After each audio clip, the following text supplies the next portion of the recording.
Assalamualaikum warahmatullahi wabarakatuh. Kembali lagi bersama Ibu dalam mata pelajaran biologi. Sebelum memulai pelajaran pada hari ini, kita berdoa terlebih dahulu. Berdoa dimulai. Berdoa selesai. Alhamdulillah. Apa kabar anak-anak Ibu hari ini? Alhamdulillah sehat semua ya. Oke, sebelum kita masuk, Ibu ada masuk ke pelajaran hari ini. Ibu ada pertanyaan nih. Kira-kira kenapa kita bisa berjalan, bisa berlari, bisa tidur, jongkok, dan lain sebagainya? Apa yang membuat kita bisa beraktivitas seperti itu? Ada yang tahu kenapa? Iya betul, karena adanya alat gerak. Nah, itu ada kaitannya dengan materi kita pada hari ini, yaitu mengenai struktur dan fungsi sistem gerak pada manusia. Untuk tujuan pembelajarannya ada 3. Yang pertama, itu siswa mampu menjelaskan struktur dan fungsi tulang sebagai alat gerak pasif. Yang kedua, siswa mampu menjelaskan struktur dan fungsi otot sebagai alat gerak aktif. Dan yang ketiga, siswa mampu mengidentifikasi kelainan yang terjadi pada sistem gerak dan memberikan contoh teknologi untuk mengatasi gangguan yang terjadi pada sistem gerak. Masuk ke materi yang pertama, yaitu tentang tulang sebagai alat gerak pasif. Nah, kira-kira kenapa tulang disebut sebagai alat gerak pasif? Ada yang tahu? Iya betul, karena pada tulang itu digerakkan oleh otot. Nah, kemudian selain sebagai alat gerak pasif, tulang juga mempunyai fungsi-fungsi lain. Di antaranya yang pertama dulu nih, untuk menyokong tubuh. Contohnya bisa kita lihat pada pekerja bangunan yang sering mengangkat beban berat. Nah, kemampuannya untuk mengangkat beban yang berat itu dikarenakan memiliki tulang. Ya, di sini tulangnya itu berfungsi untuk menyokong tubuh sehingga mampu untuk menahan beban-beban berat yang dibawanya. Kemudian yang kedua nih, yaitu melindungi organ vital. Nah, tulang-tulang yang fungsinya ya untuk melindungi organ vital ini contohnya ya tulang yang ada pada tulang dada, tulang penyusun dada, kemudian tulang dada ya, kemudian tulang rusuk dan juga tulang belakang. Kemudian organ vital yang dilindunginya itu seperti apa? Contohnya seperti jantung dan juga paru-paru. Kemudian fungsi tulang yang ketiga itu memberi bentuk tubuh. Nah, kita itu bisa lihat setiap orang memiliki tubuh yang berbeda-beda karena memiliki kerangka yang berbeda-beda juga. Nah, fungsi tulang yang keempat itu adalah sebagai tempat pembentukan sel darah. Nah, jadi sel darah ini dibentuk di dalam sumsum tulang. Nah, sumsum tulang itu sendiri letaknya ada di rongga-rongga dalam tulang. Nah, fungsi yang kelima itu tulang sebagai tempat melekatnya otot. Jadi rangka atau tulang ini bisa bergerak apabila ada otot yang sedang berkontraksi. Oke, kita akan bahas tentang macam-macam tulang. Nah, tulang sendiri itu ada terbagi menjadi beberapa. Yang pertama ada tulang berdasarkan bentuk. Nah, tulang berdasarkan bentuk ini terbagi menjadi 3. Yang pertama ada tulang pipa, tulang pipi, dan juga tulang pendek. Nah, yang kedua ada tulang berdasarkan rangka tubuh yang nantinya ada kerangka aksial dan juga kerangka apendikular. Dan yang ketiga tulang berdasarkan sel pembentuknya. Ada tulang keras dan juga tulang rawan. Tapi yang akan kita bahas hari ini hanya 2, yaitu mengenai tulang berdasarkan bentuk dan juga tulang berdasarkan rangka tubuh. Karena tulang berdasarkan sel penyusun sudah kita bahas ya sebelumnya di jaringan struktur dan fungsi jaringan. Jadi kita akan membahas tentang 2 bentuk tulang tadi aja. Yang pertama itu ada tulang pipa. Nah, tulang pipa ini memiliki ciri panjang bulat ya seperti pipa. Kemudian di kedua ujungnya itu berbonggol. Bisa kalian lihat di gambar. Nah, pada bagian tengah itu ada sumsum kuning dan juga lemaknya. Di mana letak tulang pipa ini itu ada di tulang paha, kemudian ada di lengan atas, kemudian tulang kering, tulang betis, tulang hasta, dan juga tulang pengumpil. Oke, selanjutnya ada jenis tulang berdasarkan bentuk yang kedua, yaitu tulang pipih. Nah, tulang pipih ini memiliki bentuk tentunya pipih ya. Kemudian ada berisi sumsum merah juga, sumsum merah ya. Kemudian fungsinya itu pelindung organ vital. Nah, untuk letaknya itu ada di tulang tengkorak, kemudian ada tulang rusuk, tulang dada, dan juga tulang belikat. Oke, kita masuk ke tulang berdasarkan bentuk yang ketiga, yaitu tulang pendek. Nah, tulang pendek ini ciri-cirinya tentunya tulangnya itu pendek dan juga bulat ya. Nah, di situ juga ada berisi sumsum merah.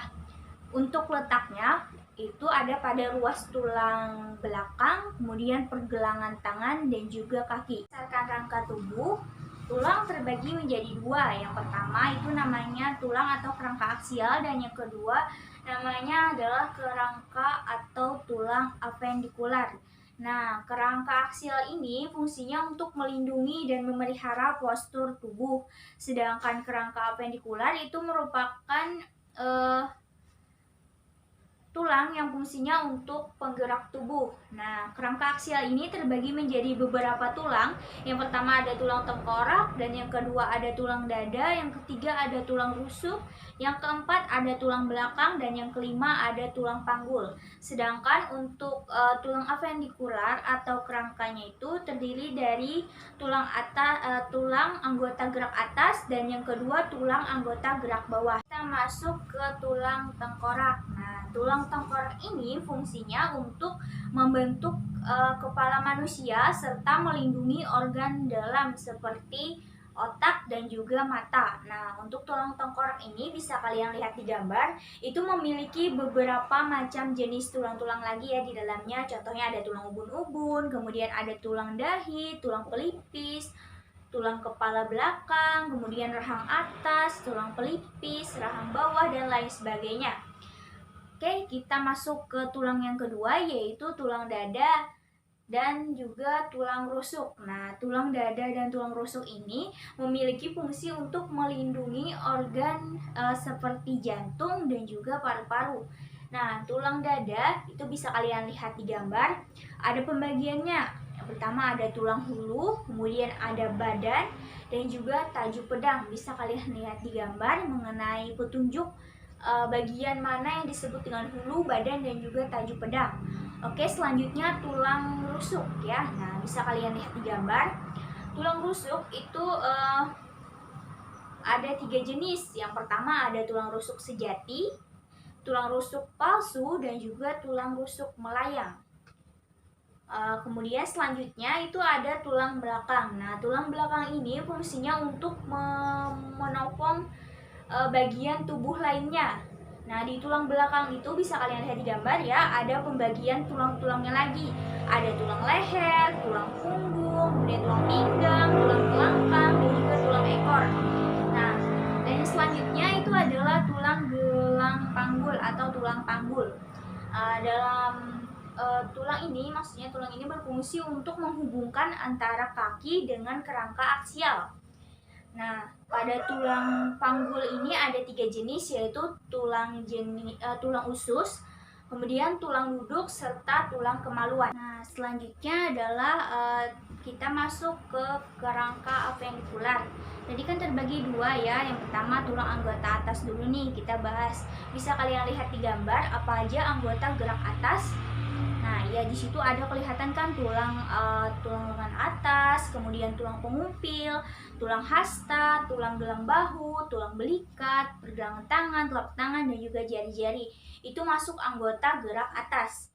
Nah, kemudian untuk anggota gerak bawahnya bisa kalian lihat di gambar. Itu ada tulang gelang panggul, tulang ekor, kemudian tulang duduk, tulang paha, lutut, tulang kering, tulang betis, pergelangan kaki, telapak kaki, jari-jari kaki, dan juga mata kaki. Oke, kita bahas yang selanjutnya, yaitu mengenai sendi. Ada yang tahu apa itu sendi? Bukan, kita hari ini membahas tentang sendi, bukan Sandy teman SpongeBob ya. Nah, sendi itu adalah bagian tubuh yang menghubungkan tulang-tulang kita. Nah, sendi sendiri itu berdasarkan sifat gerakannya terbagi menjadi 3. Yang pertama ada sendi mati atau sinetrosis, yang kedua ada sendi kaku atau ampiartrosis, dan yang ketiga ada sendi gerak atau diatrosis. Nah, kita bahas mengenai sendi mati dulu nih. Sedih banget kan? Dari namanya aja udah jelas lah ya kalau sendi mati ini artinya sendi yang tidak bisa bergerak. Bisa kalian lihat di gambar. Itu adalah contoh dari sendi mati, yaitu pada tulang tengkorak. Nah, kita masuk ke sendi yang kedua, yaitu sendi kaku. Nah, jadi sendi ini itu memang agak prosesif gitu ya. Jadi dia itu tidak bisa bebas dan agak dikekang. Jadi ciri sendi ini sendiri yaitu sendi yang dapat digerakkan tapi masih terbatas. Nah, sendi kaku ini letaknya ada di pada tulang rusuk dan juga tulang antar ruas tulang belakang. Bisa kalian lihat di gambar ya. Oke, kita masuk lagi nih ke pembahasan berikutnya, yaitu sendi gerak. Nah, sendi gerak ini sendi yang paling populer. Ini bukan karena dia paling gaul atau masuk ke dalam jajaran selebgram, bukan ya. Tapi karena sendi ini cukup banyak sehingga dikategorikan lagi ke dalam beberapa sendi. Nah, sendi gerak ini tentunya memiliki ciri yaitu bisa digerakkan, dapat digerakkan secara leluasa ya. Artinya mudah dalam melakukan gerakan. Nah, macam-macamnya tadi itu ada sendi geser, kemudian ada sendi engsel, sendi putar, sendi peluru, dan juga sendi pelana. Nah, kita akan bahas mengenai macam-macam sendi gerak tadi ya. Yang pertama dulu nih yaitu sendi geser. Bisa kalian lihat di gambar. Nah, sendi geser ini merupakan sendi yang memungkinkan gerakan antar tulang yang satu menggeser yang lainnya. Kan namanya aja sendi geser ya, pasti ada yang digeser. Nah, untuk contohnya apa? Contohnya itu sendi pada pergelangan tangan dan juga luas tulang belakang ya, bisa kalian lihat di gambar. Masuk ke sendi yang kedua yaitu sendi engsel. Nah, sendi engsel ini memungkinkan terjadinya pergerakan hanya satu arah ya. Satu arah saja. Nah, udah kebayang nih di mana kira-kira letak dari sendi engsel ini? Ada yang tahu? Iya, betul sekali. Jadi sendi engsel ini adanya pada tulang siku dan juga tulang lutut. Nah, biasanya kan sendi engsel ini hanya bisa diluruskan atau ditekuk. Yang ketiga yaitu sendi putar. Nah, sendi putar ini merupakan sendi yang gerakannya itu salah satu ujung tulangnya menjadi poros dan yang satunya lagi bisa berputar di sana ya. Jadi ada satu yang jadi tumpuan dan yang lainnya itu bisa berputar. Nah, ada yang tahu nggak nih kira-kira contoh dari sendi ini apa? Betul sekali, sendi antara tulang atlas dan juga tulang tengkorak. Nah, sendi ini yang membuat kepala kita itu bisa berputar dengan nyaman. Nah, tentu beda kan cara kepala kita berputar dengan burung yang hanya bisa menengok ke kanan atau ke kiri. Sendi gerak yang keempat yaitu namanya sendi peluru. Tapi ini bukan sendi yang bisa nembak ya. Nah, sendi ini disebut sendi peluru karena bisa bergerak ke segala arah. Nah, contohnya ada pada hubungan antara tulang lengan atas dan juga gelang bahu ya. Bisa kalian lihat di gambar. Nah, itu tadi mengenai sendi peluru. Yang selanjutnya yaitu sendi gerak yang kelima, yaitu sendi gerak sendi pelana. Nah, pasti pernah dengar kan kata pelana? Ya, jadi ada sendi yang fungsinya mirip dengan pelana. Jadi sendi ini itu mampu membuat gerakan dua arah ya, dua. Nah, yaitu ke arah samping atau ke arah depan. Bisa kalian lihat di gambar, itu adalah contoh dari sendi yang berada pada tulang pangkal ibu jari. Itu tadi mengenai Sendi gerak yang 5 macam tadi atau sendi diartrosis ya. Yang sudah kita bahas sebelumnya mengenai tulang sebagai alat gerak pasif karena tulang mendapat bantuan dari otot. Kita sekarang ini akan membahas tentang otot sebagai alat gerak aktif. Nah, otot disebut sebagai alat gerak aktif itu karena kemampuannya untuk melakukan kontraksi dan juga melakukan relaksasi. Nah, di dalam otot itu sendiri memiliki 3 jenis sifat ya. Jadi otot itu memiliki 3 jenis sifat otot. Yang pertama dulu namanya kontraktilitas, yang kedua namanya ekstensibilitas, dan yang ketiga namanya elastisitas. Nah, kalau kontraktilitas itu adalah kemampuan otot untuk memendek saat kontraksi. Nah, kalau ekstensibilitas itu kemampuan otot untuk memanjang saat relaksasi. Sedangkan elastisitas itu merupakan kemampuan otot untuk bisa kembali ke ukuran semula. Jadi yang perlu kalian ingat, kalau kontraktilitas tadi otot bisa memendek, kalau ekstensibilitas otot bisa memanjang, sedangkan kalau elastisitas artinya otot bisa kembali ke bentuk atau ukuran semula. Otot ya, otot ini fungsinya itu mampu melakukan pergerakan pada berbagai anggota tubuh. Nah, macam-macam otot berdasarkan jenisnya, ada yang masih ingat? Betul, ada 3 ya. Yang pertama ada otot polos, kemudian ada otot lurik, dan yang ketiga ada otot jantung. Betul. Nah, untuk gambarnya bisa kalian lihat ya.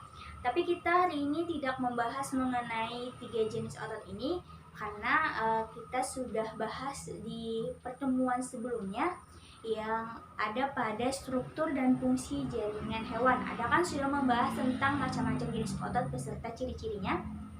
Ya, jadi kita tetap bahas itu ya. Tapi Ibu ada menampilkan di tabel berikut ya mengenai perbedaan antara otot polos, otot lurik, dan juga otot jantung. Bisa kalian baca. Membahas tentang sifat kerja otot. Nah, sifat kerja otot ini terbagi menjadi 2 ya. Yang pertama itu sifat antagonis otot, dan yang kedua sifat sinergis otot. Nah, sifat antagonis otot ini itu terjadi apabila 2 jenis otot itu bekerjanya berlawanan. Ingat kata kuncinya, kalau antagonis berarti berlawanan. Kalau sifat dari sinergis otot itu apabila ya 2 otot saling bekerja serarah atau bersamaan atau tidak berlawanan. Nah, contoh dari sifat antagonis otot ini bisa kalian lihat di gambar. Nah, itu ada contohnya bicep dan tricep pada lengan atas. Nah, contohnya itu bisa dilihat ya. Nah, saat otot bicepnya berkontraksi kayak gini, nah otot tricepnya itu akan relaksasi. Jadi saat bekerja, sifat antagonis otot ini itu saling berlawanan. Nah, kalau sifat sinergis otot bisa kalian lihat di gambar. Contohnya itu ada pada otot pronator teres dan juga pronator quadratus pada lengan bawah. Nah, bisa dilihat ya, bekerjanya itu tidak berlawanan, seperti meluruskan tangan seperti ini ya. Nah, hari ini yaitu tentang tulang sebagai alat gerak pasif yang memiliki fungsi yaitu untuk menyokong tubuh, kemudian melindungi organ vital, kemudian memberi bentuk tubuh, menjadi tempat pembentukan sel darah, serta tempat melekatnya otot. Kemudian macam-macam jenis tulang yaitu berdasarkan bentuk tubuh, berdasarkan rangka tubuh, dan berdasarkan sel pembentuknya. Nah, sendi adalah bagian tubuh yang menghubungkan tulang-tulang kita. Sendi tadi berdasarkan sifat gerakannya dibedakan menjadi 3 ya. Yang pertama tadi ada sendi mati, kemudian ada sendi kaku, serta sendi gerak. Nah, yang ketiga yaitu tentang otot. Nah, otot tadi disebut sebagai alat gerak aktif. Otot memiliki 3 jenis sifat yaitu kontraktilitas, kemudian ekstensibilitas, serta elastisitas. Nah, otot itu ada 3 macam tadi yaitu otot polos, kemudian otot lurik, dan juga otot jantung. Untuk sifat kerja otot ada 2 yaitu sifat antagonis dan juga sifat sinergis ya. Pembelajaran kita mengenai struktur dan fungsi sistem gerak pada manusia. Untuk tugas dikumpul minggu depan silahkan kalian buat clipping. Tapi sebelum itu kalian silahkan bentuk menjadi 4 kelompok ya. Nanti tugasnya itu untuk mencari clipping mengenai kelainan yang terjadi pada sistem gerak dan juga memberi contoh teknologi untuk mengatasi gangguan yang terjadi pada sistem gerak. Silahkan kalian kerjakan secara berkelompok dan dikumpulkan minggu depan. Nah, untuk pembelajaran hari ini alhamdulillah berjalan dengan lancar. Salah hilap Ibu mohon maaf. Atas perhatiannya Ibu ucapkan terima kasih. Wassalamualaikum warahmatullahi wabarakatuh.